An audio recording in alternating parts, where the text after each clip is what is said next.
अपनी मिसाइल पार दिखाकर ईरान बता चुका है कि उसके पास ये ताकत है। इसका एहसास ट्रंप को भी है और नेतन्याहू को भी है। ईरान के मिलिट्री लीडर कह रहे हैं कि अब इजराइल और अमेरिका को लेकर पहले से तय रणनीति को लागू करने का वक्त आ गया है। और जब इजराइल अपने डिमोना जैसे परमाणु सेंटर वाले शहर को नहीं बचा पाया, तो वो बाकी जगहों को कैसे बचा पाएगा। ईरान की नई वॉर टीम इसी प्लान को एक्टिव कर चुकी है, जिसमें ब्रिगेडियर जनरल रजा नकदी का रोल सबसे अहम है। वैसे भी कमांडर नकदी का ट्रैक रिकॉर्ड शानदार है। वो साल 1981 से रेवोल्यूशनरी फोर्स का हिस्सा है। 1990 में रजा नकदी ईरान की इंटेलिजेंस और काउंटर इंटेलिजेंस की लीडरशिप को लीड कर चुके थे। 1999 के छात्र आंदोलन के दौरान रजा नकदी का नाम कुख्यात हुआ था। फिर उन्हें 2009 से 2016 तक बसीज रेजिस्टेंस फोर्स का कमांडर बनाया गया। इसके बाद कमांडर नकदी IRGC के डिप्टी कोऑर्डिनेटर बने। ये पोस्ट IRGC की जमीनी सेना, नौसेना, एरोस्पेस फोर्स और बसीज के बीच तालमेल बनाने वाली होती है।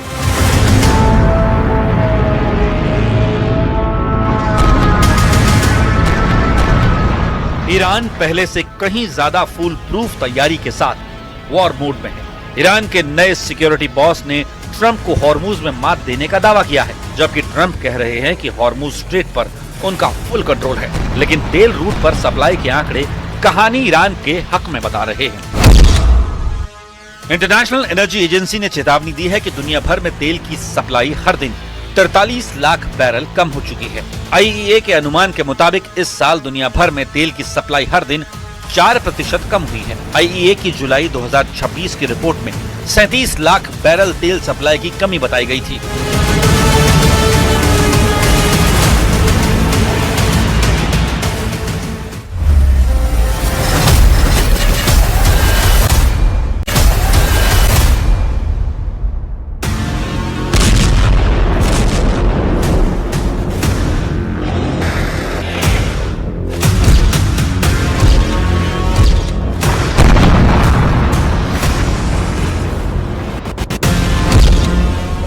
सत्रह जून 2026 को अमेरिका ईरान के बीच हुआ युद्ध समझौता एक्सपायरी डेट के करीब है।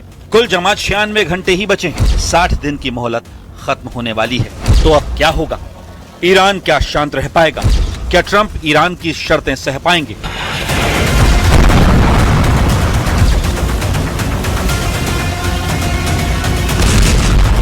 हालात ठीक नहीं। ईरान गुस्से में है। ईरान दुश्मनों को घर में घुसकर मारने का मन बना चुका है।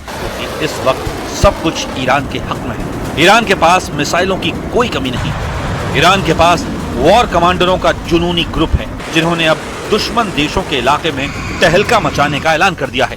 खाड़ी में अमेरिका के सैन्य अड्डे जिन देशों में हैं, वो फिर से ईरान के निशाने पर आ गए हैं। ये अलर्ट रेवोल्यूशनरी कमांडर रजा नकदी ने दिया है। ब्रिगेडियर जनरल रजा इतने खूंखार हैं कि अमेरिका ने उन पर 2011 से बैन लगा रखा है। ऐसे कमांडर की वार्निंग को ट्रंप हल्के में नहीं लेने वाले।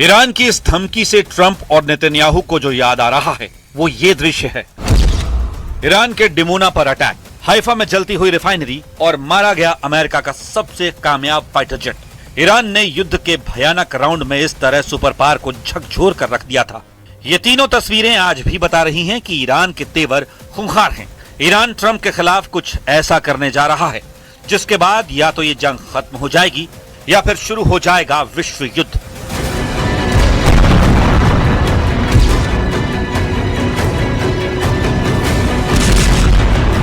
क्योंकि ईरान की रणनीति ट्रंप को शर्मिंदा करने की है, इतना ज्यादा कि वो होपलेस हो जाएं।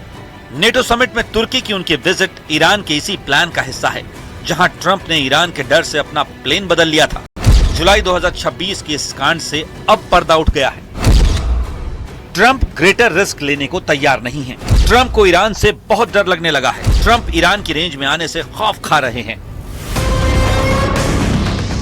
सच में ईरान ने ट्रंप को ऐसे दिन दिखा दिए हैं जिसकी उन्होंने कल्पना नहीं की थी।